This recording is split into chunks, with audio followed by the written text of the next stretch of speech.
আলহামদুলিল্লাহি রাব্বিল আলামিন ওয়াসসালাতু ওয়াসসালামু আলা সাইয়্যিদিল মুরসালিন ওয়া আলা আলিহি ওয়া আসহাবিহি আজমাইন।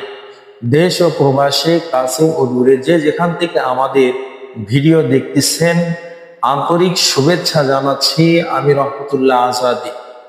প্রিয় বন্ধুরা, থাম্বনেল দেখে বুঝতে পারতেছেন ভিডিওটা কোন বিষয় হতে যাচ্ছে। গত রাতে নোয়াখালীতে জামাত ইসলামের সংগঠনের ছাত্র শিবিরের তারা মসজিদের ভিতরে কোরআনের তালিম দিচ্ছিল। সেখানে বিএনপি যুব নেতা, ছাত্র নেতা তারা সংঘর্ষ করেছে। ছাত্র শিবিরের 30-35 জন ছাত্র শিবির তারা আহত হয়েছে।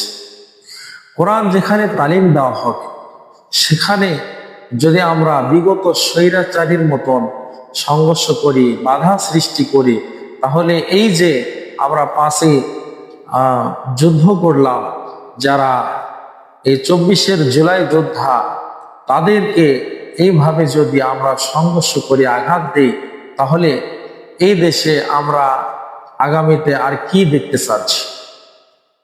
প্রিয় বন্ধুরা, দেশে বিরোধী দল থাকবে, তাদের সঙ্গে যদি আমরা তাদের কালচার, তাদের দাওয়াতি কাজ যদি আমরা বাধা সৃষ্টি করি, তাহলে শুধু আমরা যদি বিগত স্বৈরাচারের মতন এককভাবে দেশ চালাতে চাই, তাহলে বিগত সরকারের মতন বলতে হবে যে আমরা এক দেশ এক রাজা, এভাবে বলতে হবে যে আগের মতন আমরা স্বৈরাচার হতে চাচ্ছি।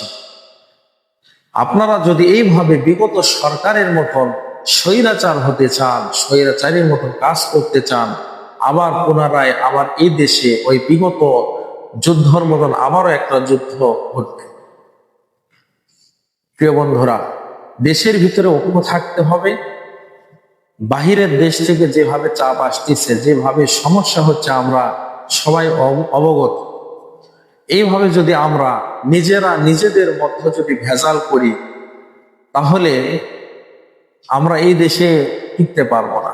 প্রিয় বন্ধুরা, এই জামাত ইসলাম তারা যে সংগঠন, তারা যে সংঘর্ষ করে না, তারা যে বাধা সৃষ্টি করে না, এটা আমরা যারা বিএনপির লোকেরা আছে অবশ্যই আমরা জানি।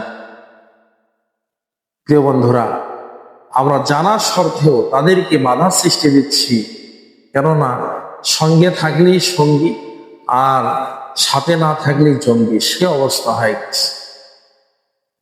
এই জন্য দেশের সমস্ত মানুষকে আমরা এক প্ল্যাটফর্মে ঐক্যের জন্য আসতে বলবো। বিশেষভাবে আলেম সমাজদেরকে ঐক্যের জন্য আমরা আহ্বান করব। বিগত স্বৈরাচার শুধু আলেমদেরকে বেশি নির্যাতন করেছে, আলেমদেরকে জেল বন্ধ করা হয়েছে, তাদেরকে আয়না ঘরে রাখা হয়েছে। এই জন্য আলেম সমাজ আমরা ছিটকে যাব না, আলেম সমাজ ঐক্যে থাকার চেষ্টা করব।